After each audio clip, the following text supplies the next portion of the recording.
You have said the words, "It is done." Maybe you have said them 100 times, and then, almost in the same breath, you turned to the world and asked, "Where is it?" You imagined for a moment, and then you checked. You called it faith, but inwardly you were still looking for proof. I am not going to scold you for that.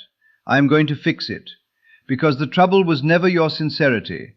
The trouble is that no one ever told you what "it is done" is actually supposed to feel like.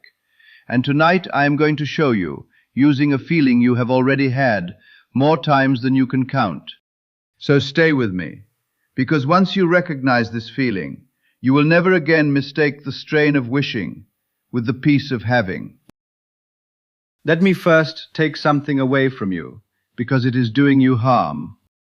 There was a man, a professor, who once held up a white pencil in front of me and demanded I turn it yellow before his eyes, as though the law were a circus act, as though imagination existed to perform tricks on command for the amusement of the senses. I told him what I will tell you. If you want the pencil yellow, bring me some yellow paint. The law is not tested by staring at the visible world and ordering it to rearrange itself while you watch. That is not faith. That is a dare. And a dare is just doubt in costume. You are demanding the proof precisely because you do not yet inwardly have the thing. So we are not going to do that. We are not going to pick some object and command it to appear so that we can feel reassured. That entire approach keeps you exactly where you started, outside, watching, waiting for the world to convince you. I want to take you to the inside, where the thing is already settled. And to get there, you do not need to manufacture a feeling you have never felt. You only need to remember one you already know. Here is the feeling. I want you to find it in your own memory, because you have lived it. Think of a time you were expecting something utterly ordinary, and you had no doubt about it at all. A letter you knew was coming, a friend you knew would call, your own front door when you reached for the handle without once wondering whether the house would be there. You did not hope the door existed. You did not beg it to be real. You did not check. You simply reached, in the quiet certainty that it was already so. That feeling, that flat, unremarkable, almost boring certainty, that is the feeling of "it is done." It is not excitement. It is not intensity. It is not the held breath of "please, please, let this happen." It is the opposite of all that. It is the quiet, settled, almost careless knowing of a thing you are not even watching anymore, because it was never in question. The inner equivalent of a soft, "Oh, there it is." Not a triumph, a recognition. Most people miss it because they are waiting for fireworks. They assume the fulfilled state must feel like elation, so they manufacture excitement, hold it for a moment, and call that faith. And underneath the excitement is the very anxiety they are trying to drown out. But the genuine feeling of the wish fulfilled is usually quieter than people expect, simple, settled, natural, the way you feel about your own name.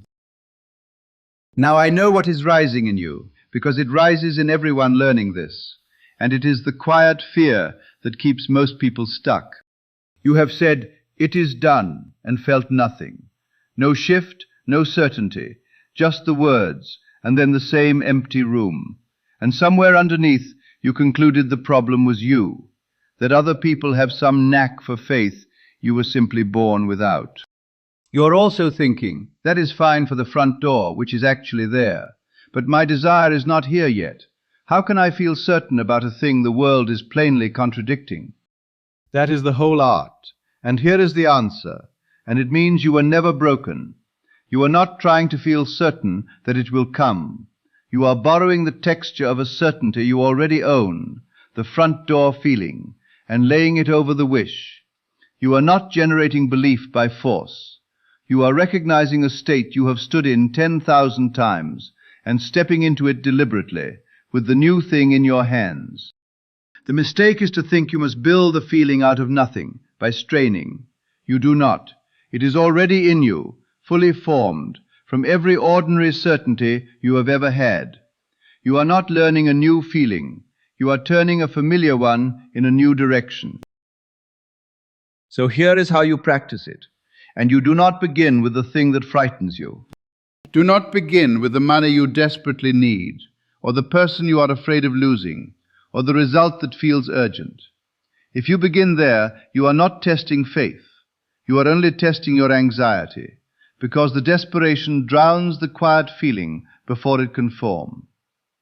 Begin instead with something light, something that carries no weight, decides nothing about your future, proves nothing about your worth. The mind accepts a small thing easily, precisely because nothing is riding on it. Choose one small, specific, neutral thing, a particular cup of coffee, a certain phrase spoken to you by someone, a small kindness. One thing, and something you would not be wounded by if it did not arrive today, because the whole point is to learn acceptance without strain. Then close your eyes for a moment and simply see it as already met.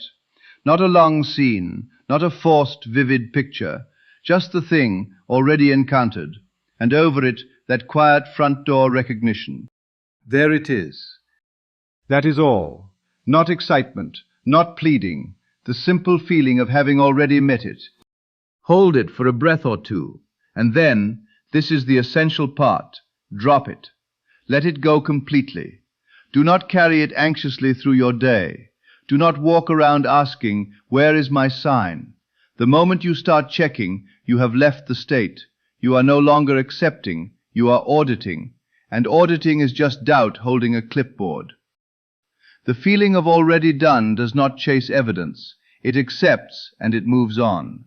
So return to your day, work, walk, eat, speak, rest, and let the world arrange itself. Do you see why we start so small? Not because the coffee matters. It does not. That is exactly the point. We start small because faith has to become familiar before it can carry weight.